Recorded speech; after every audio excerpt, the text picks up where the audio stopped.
Hi, I'm Jack Howell. Maybe you're thinking, wait a minute, that's not how Rose 40 number 6 goes. Well, according to Daniel Bonade, it does, for the purposes of working on his method of staccato. So it's a very specific reason, and that's what this video is about. And we're going to start it with an analogy. My students will tell you how fond I am of analogies. Beginning about 1910, military aircraft designers started putting machine guns on our airplanes. That required pilots to simultaneously fly the airplane and shoot the gun.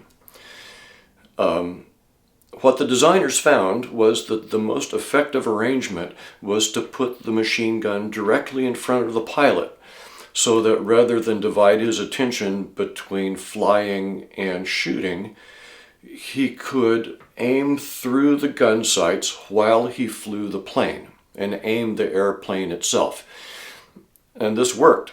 It took advantage of a human attentional phenomenon called target fixation, but it meant firing bullets through the arc of the propeller without hitting it. So it would have been simpler if the propeller moved at only one speed, but it moved at a range of speeds, depending on the throttle position and whether the plane is diving or climbing. So designers had to come up with a way to avoid shooting the propeller off.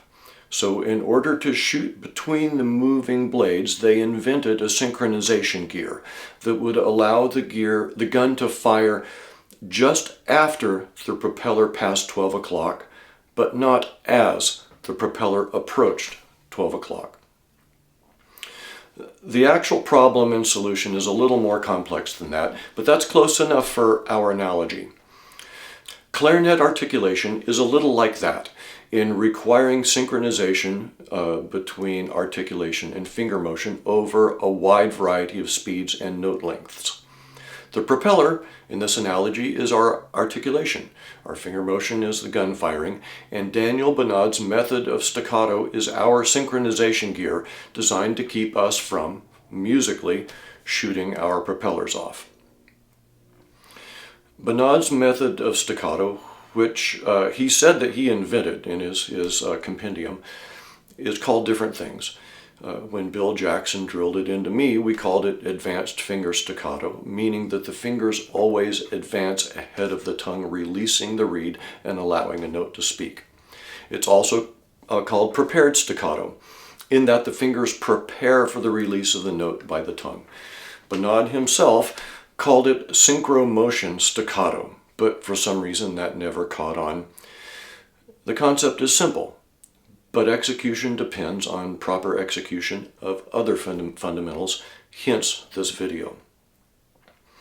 The method of staccato is described in Bonade's book, The Clarinetist's Compendium. I strongly suggest that you find a copy and read it for yourself. It used to be available as a free download from leblanc.com, but that website no longer exists. So the book is still in print. It's not as cheap as it used to be. This one was $3. I think my first copy was $1. But anyway, here's what Bonade says. I'm going to read from a couple different sections in the book. Staccato. Staccato is an interruption of the tone by touching the tip of the tongue to the reed and not by a hitting motion. When making a succession of staccato notes, one should remember that the tongue should always be on the reed between staccato notes, while the finger or fingers should move quickly, preparing the next note ahead. Sorry, I had a cold. This anticipated preparation will be very beneficial and useful, as it forces the eye of the player to read always one note ahead, and will develop faster reading of music, even in legato playing. I don't know where anyone would have heard that before. In the section on method of staccato, he says, consider staccato as an interruption of legato. I repeat, in making staccato, the tongue moves back and forth with the pressure of the wind always the same, as though playing legato. The faster the interruption, the faster the staccato. A little bit further on he says, you must feel in playing these staccato exercises that the flow of wind is always behind the tip of your lip in a constant pressure, even when the tongue is preventing the reed from vibrating. Anyway, there's a bunch of stuff. It's a good book. It's worth looking up. But let's focus on 3 points. I emphasized, when articulating, the air remains steady as the tongue contacts the reed. This is what creates the stopped articulation, which is the foundation for Bonade's method. The second point, when articulating a passage, the fingers move crisply and immediately as soon as the tongue touches the reed. The tongue then leaves the reed, allowing the next tone upon which the fingers are already firm to speak. And I didn't read where it says in the compendium, but Bonade makes the point that this is different from playing legato. Because when you're playing legato, it's the actual motion of the fingers that creates the pitch change that must be exactly in rhythm. And so that needs to be practiced, and also care must be taken to avoid introducing unintended accents with impulse from the fingers. So 2 different ways of moving the fingers, and the music will tell you which one to use. So when you articulate, no matter how quickly or smoothly, a momentary silence is created when the tongue contacts the reed. Move your fingers during this silence. The earlier in this silence you can move your fingers, the less silence you need, and the more rapidly you can play articulated passages cleanly, or the longer the articulated notes can be in a given tempo. If you have never heard of Bonade's advanced finger staccato or prepared staccato, and if you can already play Bartered Bride flawlessly at 152, you may wonder what I'm talking about. Why do you need this? Well, you're atypical. You have a good ear. You had good musical models. You practiced a lot at an early age, and your sensory motor cortex figured it out. Or you had a good teacher early on who taught you some version of prepared staccato, which also sadly is atypical. Much more typical, at least among high school and college players, is a reasonably advanced player who can play legato phrases at 144, who can tongue single notes at 124-ish, but articulated passages and mixed articulations fall apart around 104. So this is indicative. Players who can tongue much faster than they can play articulated passages will find Bonade's method of staccato especially helpful.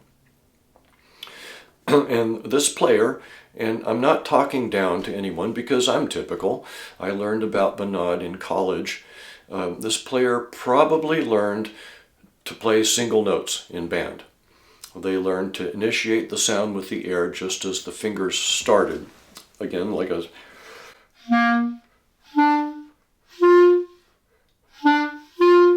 right? And then they did that faster and faster.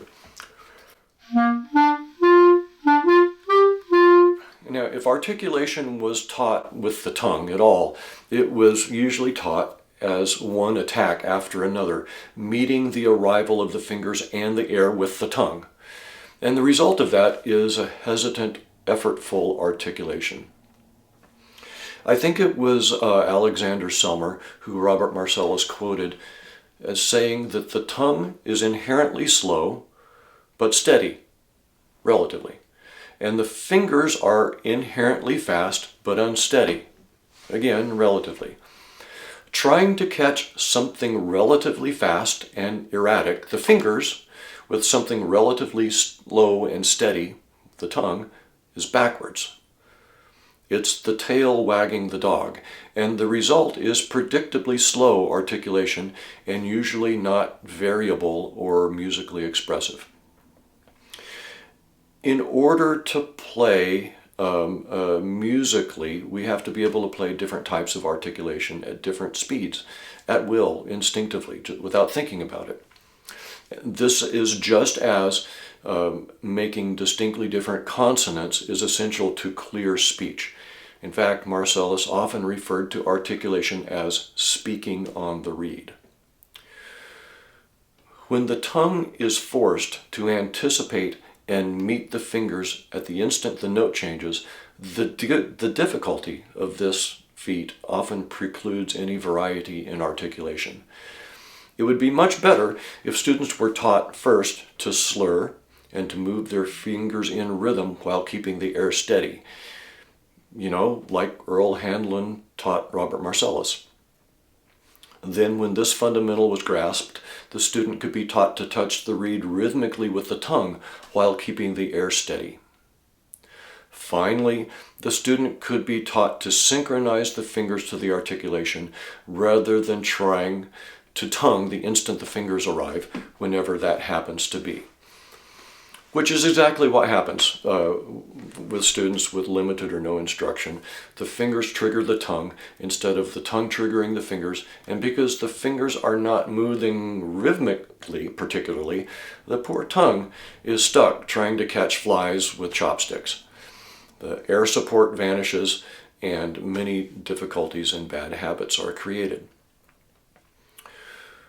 The more talented and hard-working the student, the more difficult the music they can play while doing this, while triggering the tongue with the fingers. But it's a fragile mechanism. Recently I heard a master's audition where a quite accomplished clarinetist played Mendelssohn Scherzo, and the fingers and the articulation came completely unstuck. Bonade's method of staccato helps avoid this failure mode. And I have heard very technically proficient young players who played very short, clean staccato articulations but couldn't vary their length or expression at all. I think that's because the necessity of timing the tongue to the fingers had consumed all of the available neurons during practice, and practice had made permanent. Bonade's method of staccato synchronizes the tongue and fingers mechanically, but it decouples them musically, permitting infinite variety in expressing articulated musical ideas. There. That's my exposition, and at this point, either I have your attention or you're long gone. So let's get stuck into Bonade's method of staccato. We're going to go back to the first point, that the air must remain steady while articulating. Obviously, as we consider articulation in music as analogous to consonants in speech, there are commas and semicolons in music, where the air will pause. But within a musical phrase, just as within a spoken phrase, the air continues through the articulation like an arrow through sheets of paper.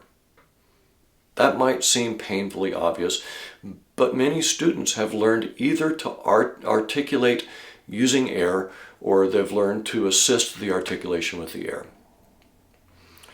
And without this ability to keep the air steady even while the tongue is on the reed, none of the rest of it works. So let's talk about how to isolate, develop, or enhance that ability. And I have 4 main diagnostic and training tools for this purpose, and I select or blend them according to the needs of the player. The simplest is the diagnostic air leak, and I tried to do a little bit of that when I played the Rose 40 number 6 early on. This drill, this technique, is better employed by advanced players as a quick assurance of airstream steadiness than by beginners as a primary way of learning airstream steadiness. There are 2 reasons for that. First, the drill has no accounting for airstream focus, tongue position, or articulation mechanism. And all of those things must be correct too. And it's even possible for players to neglect those very important things in the effort to force air around the embouchure. The second warning is that players who use this technique a lot run the risk of developing the habit of audibly leaking air as they play. Obviously, that's undesirable. With that caveat, in order to use this test, allow a little air to escape audibly through your lips around the embouchure as you play an articulated passage. The steadiness of the hiss is the steadiness of your air.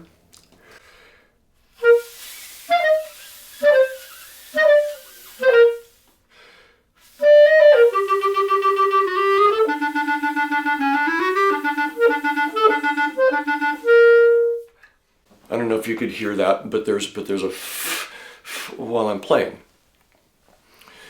and that's your sign that the air is staying steady.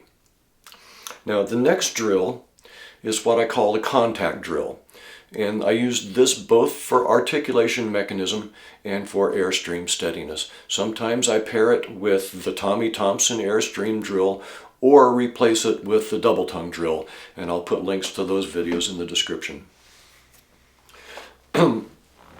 So, assuming that as a player you have gained control of tongue position and oral cavity and have achieved a dolce tone, here's how you do the contact drill. You pick a note, maintain that tone 100%, and while doing so, let the tongue and the reed make friends. That's it. Maintain the tone. Don't attempt articulation per se. Bring the tongue closer and closer while you're making your most beautiful tone until it just tickles. And maintain the tone. Absolutely most important thing, maintain the tone. And again, we're not really looking for an articulation. We're just looking for a contact, and we're looking for the tone and the air to stay steady.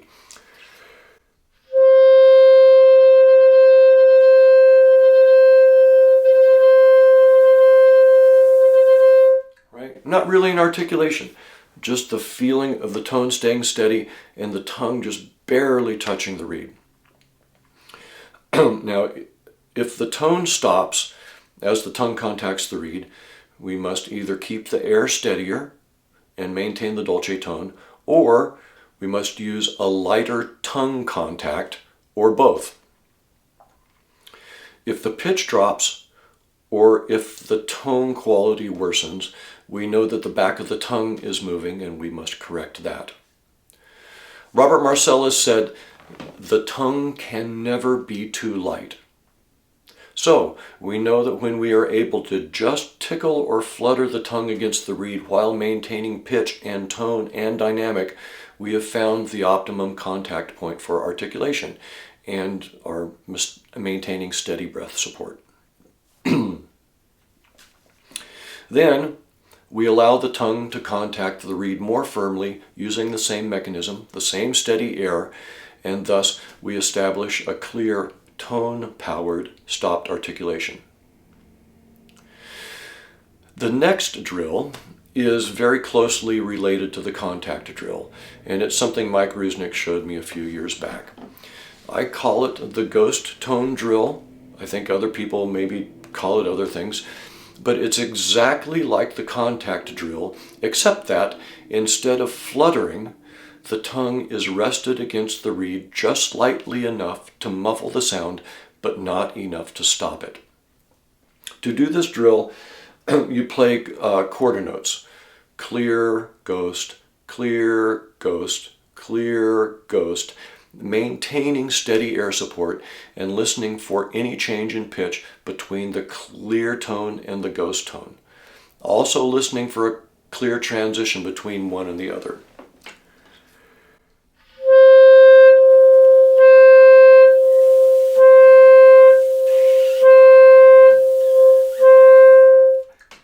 Okay, it's a little weird, but here's what it tells us. If we can achieve this sound in this transition, it tells us that the air is steady, or else we could not sustain the ghost tone, no matter how light the contact. The tongue contact is very light and controlled, or else the tone would stop, no matter how steady the air. The oral cavity is remaining stable and tongue motion is minimal, or else the pitch would change. And the mechanics are exactly what Bonade says happens in articulation. The tongue moves to and from the reed while the air remains steady. The air powers the sudden clarity of the tone as the tongue withdraws. It's a very powerful diagnostic tool. Still, it is best used in conjunction with other drills. The danger in the ghost tone drill is that the player who has the habit of assisting articulation with embouchure pressure can fake it pretty convincingly by choking the tone with jaw pressure rather than tongue contact and counteracting the resulting sharpness by dropping the tongue. That's exactly what we don't want. The other drill I use is the double tongue drill. I won't go into detail on that because in one of my first videos I already did that. I'll put the link in the description. And it's similar to the other drills, though. It establishes points of reference for the tongue, for the airstream, and the embouchure that allow us to feel what may have been obscured by habit. Now, I know, that was a lot, just about the airstream, but it's the whole ballgame. If we cannot sustain the phrase, including its articulation with steady air support, nothing else matters. Bonade's method of staccato depends on the ability to make a beautiful stopped articulation, interrupting the tone with the tongue while maintaining breath support. In orchestral playing, our articulation must occasionally be very rapid. It must always be beautiful. Marcellus said that the stopped articulation is a matter of being able to make your best sound instantly, and I hope you can see how all of these drills, as well as my center of the stake drill from a previous video, they all share that objective. And if you can perform these various drills, you can perform a stopped articulation. You can do it. You just vary the length of the tongue touch to vary the length of the note. So I think that deals with point 1 and the stopped articulation. So points 2 and 3, the finger motion. So with the advanced finger staccato, the finger motion is very quick and crisp, and it happens the instant the tongue touches the reed. This is different from legato playing, and Marcellus and Bonade both said that the music tells us how to move our fingers. And Bonade taught this very crisp mechanical finger motion for articulated and for some technical passages, but he also told students to move fingers very slowly and approach the hole or the key from some height in order to feel a very smooth, controlled interval in legato playing. And I think it makes complete sense to move our hands according to the music. Schubert Unfinished shouldn't employ the same finger motion as Shostakovich 1. It can be a problem when players try to use very flamboyant flyaway fingers for rapid articulated passages for reasons we already discussed. And the players who do that successfully, I believe, are outliers. I believe that a logical, efficient hand position and finger motion, as outlined in The Wisdom of Robert Marcellus, is beneficial. You can use Bonade's method of staccato with any kind of fingers, but it is more difficult than using small, uniform motions and building rhythm into your hands. Now, if you've read Bonade's Clarinetist Compendium, you'll see how his the exercises that he writes. I don't know. I don't want to zoom in too much, but copyright. But he will write a scale in articulated quarter notes, but he will write it as a shorter note followed by rests to make up the remainder of the beat, with the instruction to consider the beginning of the rest as finger movement. So here we move our fingers quickly and crisply. Bonade would say, bang your fingers, because speed is necessary for clean, rapid, articulated passages, and because the motion happens during the silence caused by tongue contact. So there's no penalty for any popping sound the fingers may make as they move.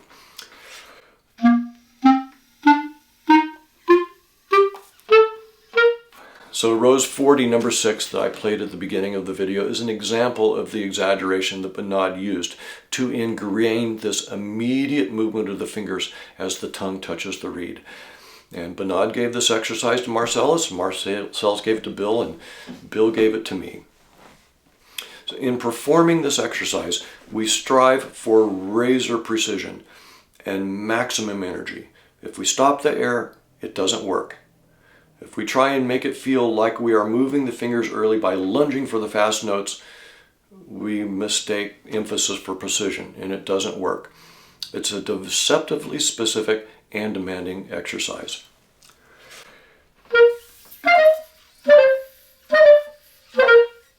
Yeah, but can you see how ingenious that is? We have this wide silence during which we move the fingers early while maintaining steady air, and then 2 notes as rapidly as possible using the same mechanism. When we do this correctly, we give our bodies very clear instructions, which is, do it exactly like this, only as fast as possible. So that's a really great exercise for prepared staccato. Another exercise is to combine an articulated scale with the ghost tone drill. And you move your fingers early during the ghost tone.